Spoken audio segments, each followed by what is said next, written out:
Magandang araw, Pilipinas!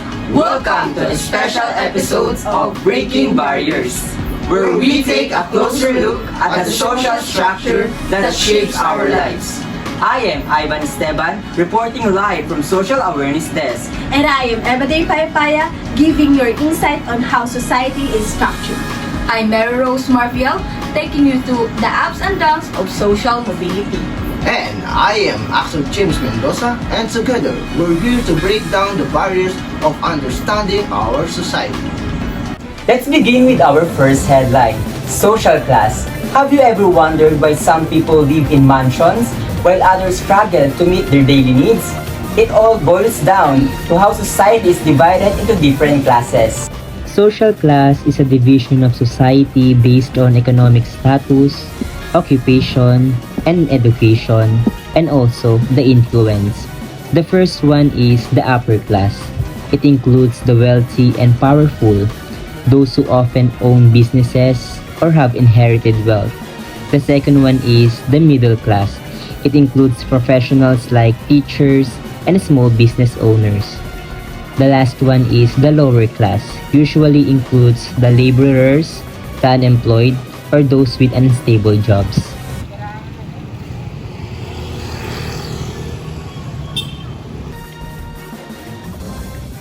This woman shopping with branded shoes, buying without checking prices. While this man is comparing prices using a shopping list. Hey guys, sa budget masyadong mahal. While this boy is just window shopping or looking for sales or discounts because he can't afford to buy some.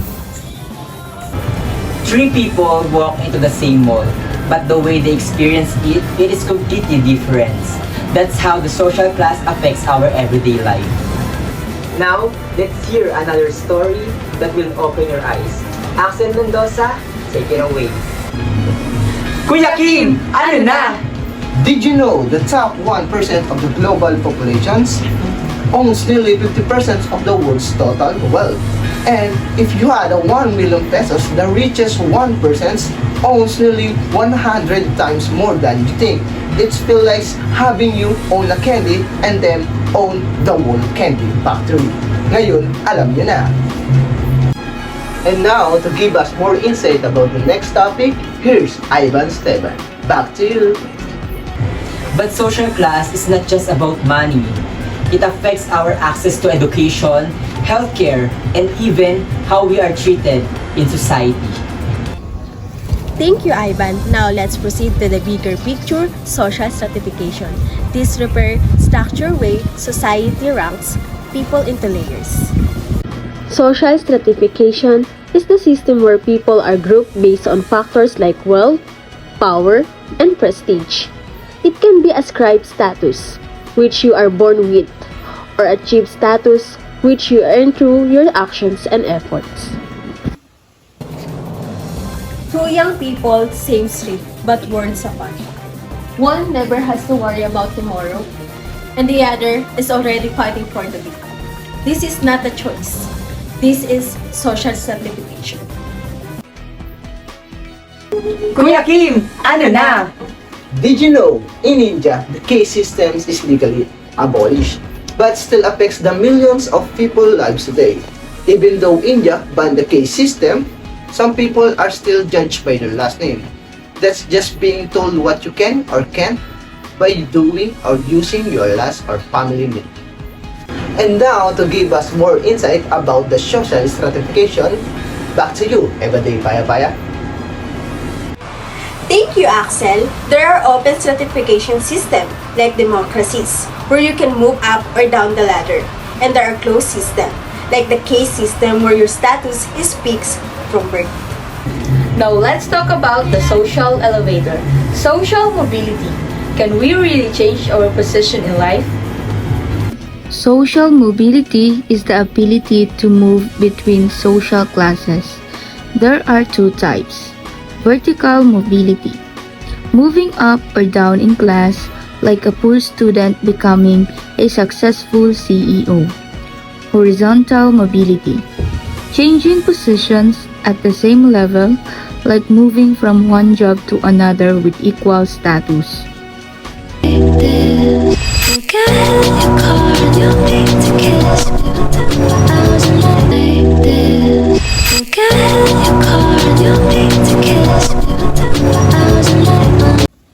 Upward mobility shows how someone can rise with effort, while downward mobility reminds us that no position is guaranteed.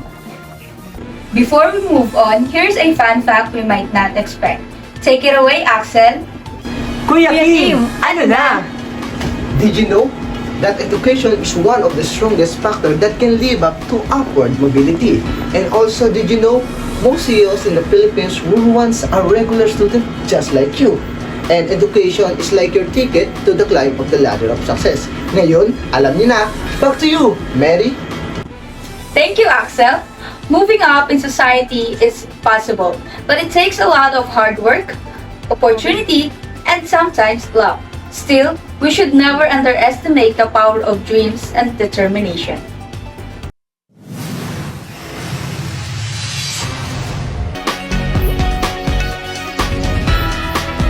I give you some example of social class. In Barangay Katakte in Bustos, Bulacan, we met two students. One rides a private car with 3 tutors, while the others walk 2 kilometers daily and shares one textbook with 3 classmates. Both dreams are becoming nurses, but their paths couldn't be more different. For real life, example, studies show that people with foreign-sounding last name or whiter skin tones are more likely to be hired in corporate jobs. That's how deep stratification runs even before a person says a word in an interview. In real-life scenarios, according to Philippine Statistic Authority data, only 12 out of every 100 children from poor families in the Philippines finish college. This shows how limited upward mobility really is. I have a questions for all of you. After everything we have learned about social class, social stratification, and also social mobility, I keep wondering, can people really escape poverty? Or are most of us are stuck where we are born? It's possible to rise, sure. But let's face it, some people have to work twice as hard just to get half the chances. The system doesn't make it fair for everyone. Yes, exactly. You can have the motivation, the talent, and even the skills, but if you don't have access to quality education, healthcare, or even a stable home, it's hard to move up. And even if you do manage to move up, society doesn't always accept you.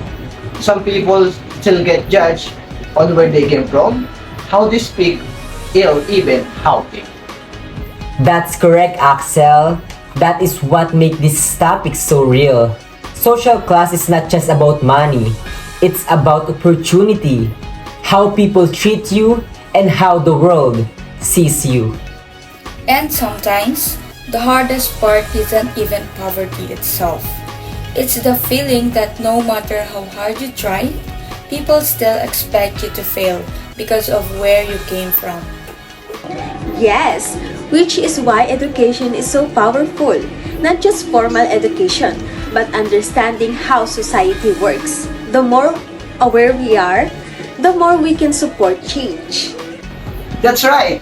And if we want a fairer future, we should talk this thing openly. This is not about just a theory, it's all about the real life situation. Think. You have a good point, Axel. And maybe, if more people understand that, we can start building a society where success is not based on where you start, but on how far you're willing to go. As we close today's special report, we leave you with this thought. We are not born equal, but we all have the right to strive for equality. And social class may define where we begin, but not where we end. Social stratification may seem fixed, but knowledge can break the cycle. And social mobility proves that change is always possible with the right tools, mindset, and action. From your THC9A reporters, this has been Breaking Barriers. Thank you for watching and keep reaching for your dreams. Behind the scene.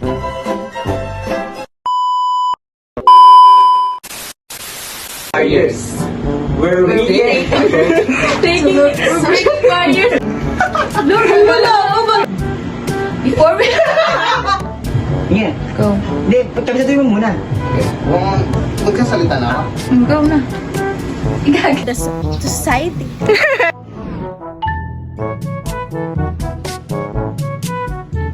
The case system is legally abolished, but still, It was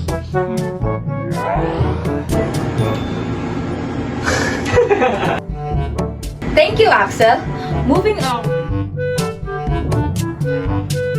The social structures.